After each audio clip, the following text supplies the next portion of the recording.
What's up guys, ilji here. I haven't uploaded in 4 months and that was mainly because I got pretty bored of League. I didn't play much in Split 3 last year and I kind of lacked a lot of direction with where I was going.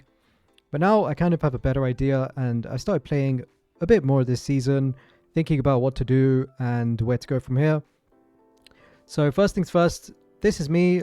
A lot of people were asking me, is this you? And I was like, no, it's not me, but yeah, this is me. And basically, before this, on the last day, I won like one game, lost 1, 2, 3, 4, 5, 6, 7, 8, 9, 10, 11, and won like 2 games. So if I just minus it, then it's like 31 losses and 68 or 69 wins. I think it's 68 and 31 losses, and that was closer to 70%, which is like 68% win rate I think I was at, with about 9-ish CS per minute, and this was around 4.8 or something. So yeah, this was when I was Challenger in early season. It was only like 3 weeks in though, so it's kind of fine. Basically, where I want to go with this channel is I want to teach you guys a bit of a better way to play Zed, or maybe a different way that you might not have seen before, a way that we can kind of have more fun while doing well with KDA and CS, because you don't want to die a lot because that means you're not playing the game a lot, and you want to have high CS because then you have a lot of gold, right, or a lot of XP. So yeah, that's what I'm going to be trying to do with the channel from now on, I suppose, is more educational, or just more of trying to teach you guys how you might want to play Zed in a way, in a way that would allow you to have fun. Because I know you guys in season 15, I've heard that you guys really don't like Zed, or you're having a lot of trouble having fun with the champion. So I just want to teach you guys a bit about that on this channel from now on. So I have a bit of a better direction of where I want to go.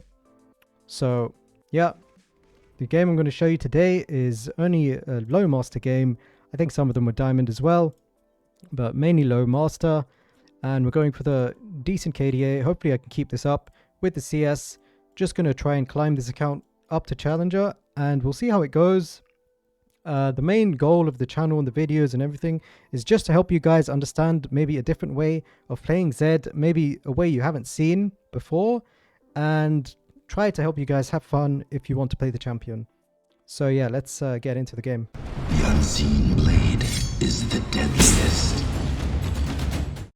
So I usually go Conqueror in season 15 because it has more 1v1 potential and a bit better 1v9 potential. But I was thinking I'll try to electrocute this game because I think it definitely can have some value, especially with these ult cooldown reducing runes, because your ult is higher cooldown since the nerfs. So it can be more snowbally. And this game is in particular, I have a Talia jungle and a Rakan support, which means that they can CC people for me and we can get good skirmishes. The enemies are squishy. They have Diana, Akshan, and Kai'Sa, quite squishy champs. The Garen is also, I would say, he's squishy without his W up. And when I see the invade, I notice that I need to ward, because if I don't and I ward later on, then Akshan could zone me off the minion wave as I walk back. And that's really, really important to do and be cognizant of against these AD ranged characters, because they can really, really poke you down at level 1. So yeah, that's the first minute of the game. You just want to be thinking about how to ward if you can ward. If they don't invade, honestly, just don't go for the ward, because it's very, very important to keep your HP at level 1. So as the laning phase starts, you want to think about what you can do to get all of the experience possible until you are level 6 without falling behind. And that includes giving up CS, it includes letting him push, you know, it includes giving up control up until then. And unfortunately, as Zed, you don't really have as many tools to fight back until you're level 6, or until you're level 6 and you've recalled. So this is very important. Just let the CS die, it's completely fine, and be really happy that you can get the XP. That's the main thing that you should be looking for. And I've already missed a bunch of CS. I'm not unhappy about it at all, because we can farm. I realized this Akshan is playing quite safe himself. Usually the Akshan players will be like really, really deep up in your business. So you want to make sure that you tether really, really far back and do your best to get the experience. I realize this guy is just letting the wave shove towards him because he wants to maybe go for a fight against me. But I also know that I can get level 3 first because of that. And that's the trade-off that he took. He used his Q, so I know it's kind of on cooldown still. So I can use my spells, shove the wave, and then run away.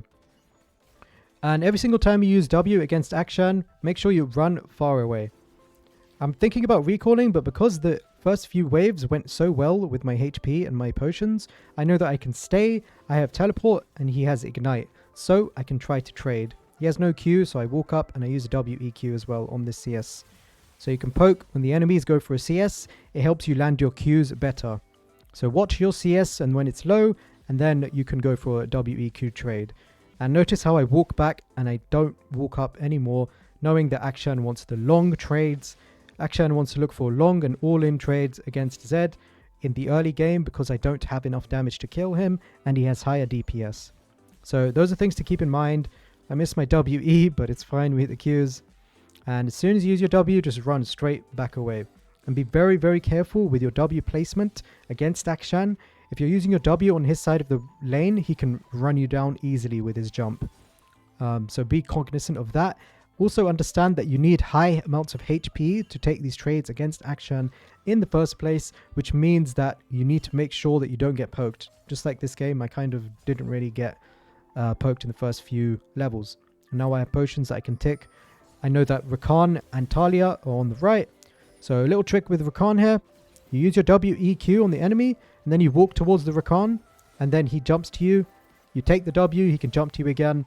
So that's very, very useful and nice with Rakan. Right now I'm thinking about recalling, but then I realized that Akshan is still dead. I can probably push this wave. It's very risky because it's a cannon wave, which means it's longer to shove in, so that if the enemy jungler decides to walk here and hold the wave, it will be really, really annoying. But I know that I can shove, I have teleport, so there's a high chance that I won't miss any CS even if their jungler shows up. I can run away and base and teleport and it will be completely fine. Luckily I get the shove, which means that I don't need to waste my teleport. I can also buy my brutalizer, which is a big reason why I stayed. And I can start trying to snowball as much as I can. I'm going to go for Voltaic first, although I could have gone Hubris. I know that Voltaic is pretty good because I can poke or I can get better all-ins. It's much easier to hit your Qs and triple Qs, all that good stuff. So when you come back to lane after shoving the cannon wave really quickly, you end up missing 0 CS in terms of experience, which is really good. And I get a good freeze after that. Another reason Voltaic is quite good is because you get diminishing returns with damage. And since Zed's damage is lower than it used to be in the past, it means that Voltaic, the extra 100 damage, is quite valuable, and you have a lot more value in hitting your Qs, etc. to get more damage, because there is essentially diminishing returns on damage, if that makes sense. So yeah, I think Voltaic is quite good in Season 15. As we take this, I know that their bot lane is moving up, but I also know that they shouldn't be able to kill me. Kai'Sa is level 5, and I think I can probably shove this in time, so that's basically what I go for. He hits me, but he has no ult, and then I can run to the grubs. And I'm thinking about helping my Talia. I steal it by accident, and then I start feeling bad. I'm like, oh, I shouldn't steal this, right? And then Diana steals it, and then I'm like, I'm tilted. But we do a bit of a back and forth. I'm thinking about where Akshan is, and I'm not entirely sure. I'm thinking he disconnected or something. And then when I go to ult this guy, I'm thinking I actually don't have damage, so I turn around. I realize I don't have W, so when I face check Akshan right here, I E him, auto him, and run away. Just waiting for my E and also creating some distance. Then I ult him. Luckily, he pulls me away from the Diana with his jump. And I get his sums. So we got all of Diana's sums and Akshan's sums total from the last minute.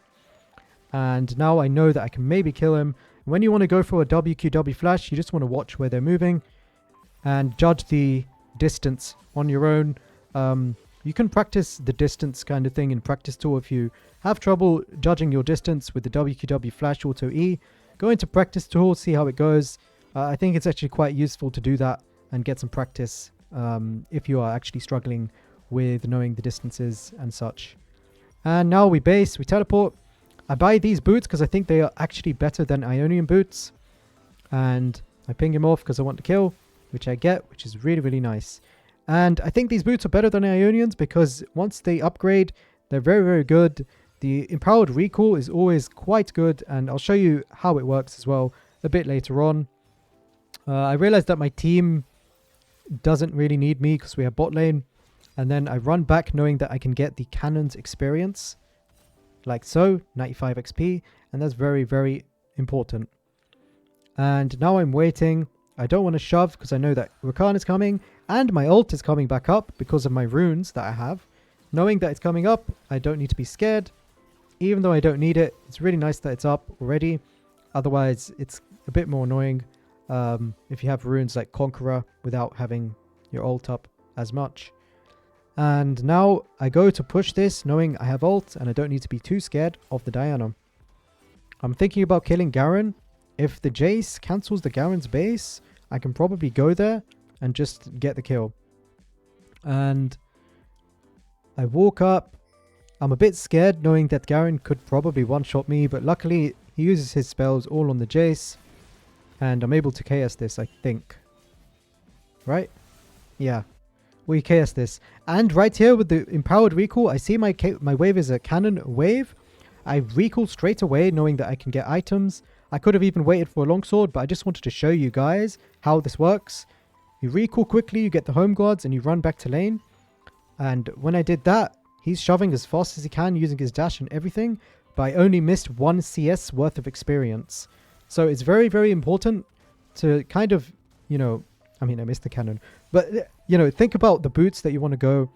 I would say that Ionian boots are not as good right now, but these boots, along with Tabis and Merc Treads, are all decently good.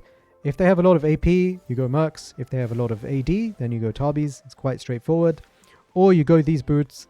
You can also go Ionians. I do it sometimes, but it's more of an autopilot move. I don't actually think it's that good. I think 10 haste is just too little. But yeah, this is like the last 5 minutes of the game. It's going decently well. I'm 5-0-0.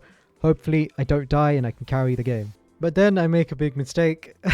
All of that talk of Voltaic and then I don't use it properly. I WE and then I ult straight away instead of waiting and then autoing. If I just autoed and then queued afterwards, I would have killed Diana fast and maybe even gotten away through topside. But now I end up dying and Kai'Sa gets a big bounty. I'm pretty sad, but my team cleans it up. So it's very important to use the Voltaic properly if you buy it. Don't be like me. Just take the auto attack or, you know, allow yourself to get the auto attack before you use your Qs and it will allow you to kill the enemy champions. But it's okay. I can show you guys a good use of it. I see the Akshan go invisible right there and I'm just waiting for him to show up. When he does, I use WE. Right here, I know he makes a mistake when he jumps off. So I ult, I auto attack, I move a tiny bit so I get into a good angle for my Qs, and then I use my Qs and auto again, and that gives you a lot of damage. You get the passive auto attack on the second attack, and you get the first one for the slow. And then I flash away from Nautilus knowing that I probably will die. Unlucky we don't get the stun on the Diana, because the Diana is a big shutdown. But that was the right way of using Voltaic, and it's important to keep it in mind. You know, auto attacking for the slow, but then giving yourself a little bit of time to maneuver, you know, half a second or less than half a second is very important. Getting the Qs down because that allows you to get your passive auto attack faster, which is very, very important. We end up catching Diana on the Gromp. The Rakan gets a CC and he ignites him. I'm thinking I can probably get the kill. This was quite dangerous though, because if he doesn't flash into the Caitlyn trap, I might actually die because he was so fed. The Nautilus would have CC'd me and then the Diana might have killed me because I didn't have ult. But luckily I get the shutdown and I get my Hubris as well before going back out.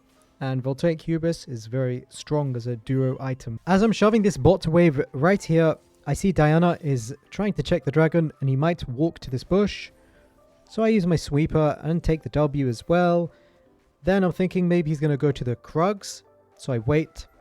And then I also see Akshan. I know that I'm not going to go for Akshan because we're on the dragon and I don't want to risk anything. And I just walk by, we get the dragon, and Diana runs it down. After we shut him down, he just wants to run it, which is fine. I have no W. I know Akshan is probably going to go on me here, so I ult him when he goes for the auto attack. I use my E and auto attack to get my W lower cooldown and use WQ. I made a misplay by using my W a bit away from him, which is not the best. But then Kai'Sa comes here as well. I'm like, oh, I might die. He uses flash, I W away. E him for the slow. He doesn't have his ult, so I survive with 1 HP. But yeah, against the Akshan right there, using your W on the Akshan or close to the Akshan is more important. So I could have died if I didn't hit the Qs. I want to show you guys something pretty important to keep in mind when you play on Hex Tech maps. So taking the portal is quite a valuable thing because you can potentially catch people out. We know that Nautilus is probably going to fight.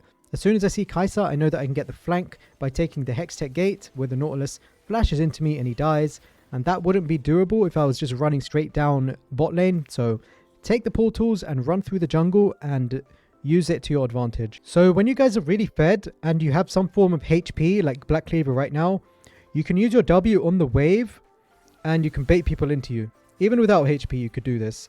So the point is to use your W on the minion wave and then hang around your W and the wave itself so that when they walk into you, you can ult them and your W will still be in range to get another Q off.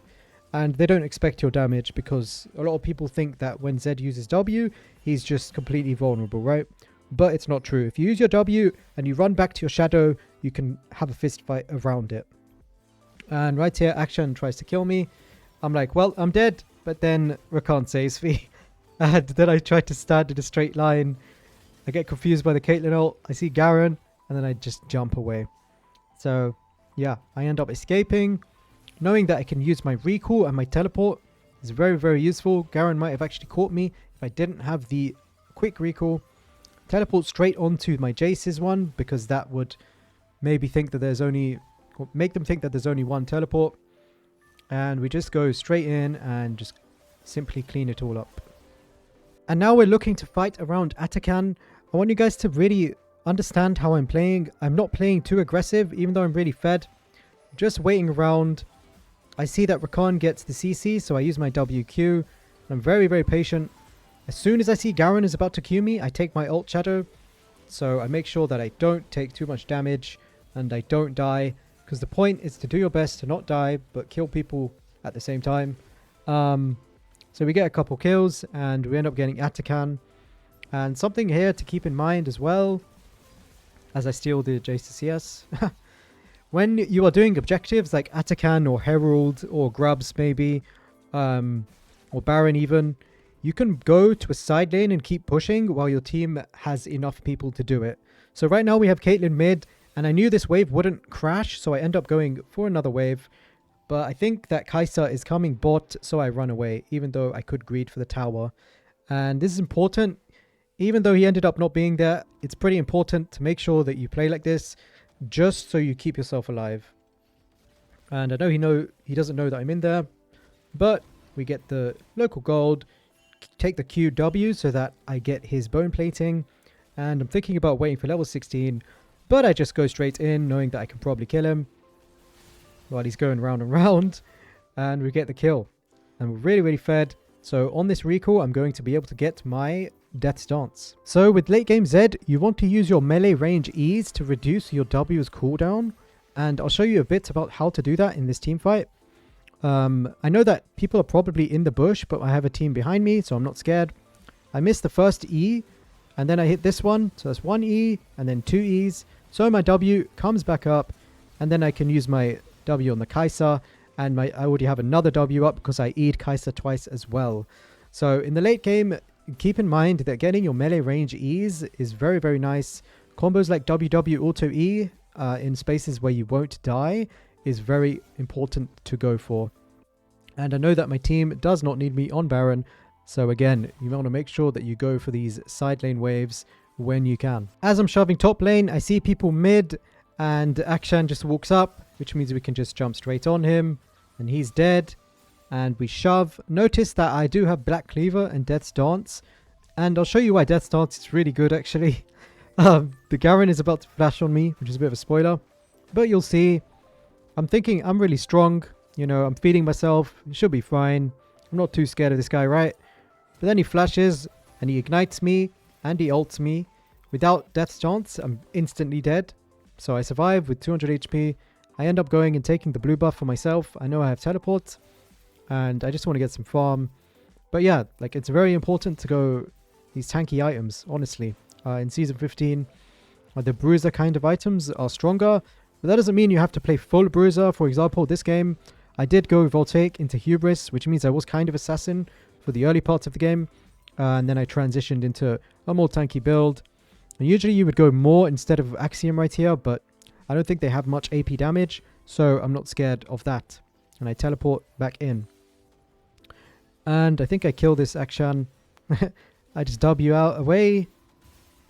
Use my spells. I don't get the auto attack, which means he's tanky basically, and I kill him with my Q at the end. In the late game, you want to be very cognizant of the wards you have. So I saw Kai'Sa walking on the ward towards the wave. So knowing that, I'm pretty sure that he's just going to run straight to the wave, which means I can kill him. And yeah, they end up surrendering after this. So yeah, thank you very much for watching. I hope you guys found this useful in some way. I'll probably make some more videos, surely. And I'll see you in the next one. Peace.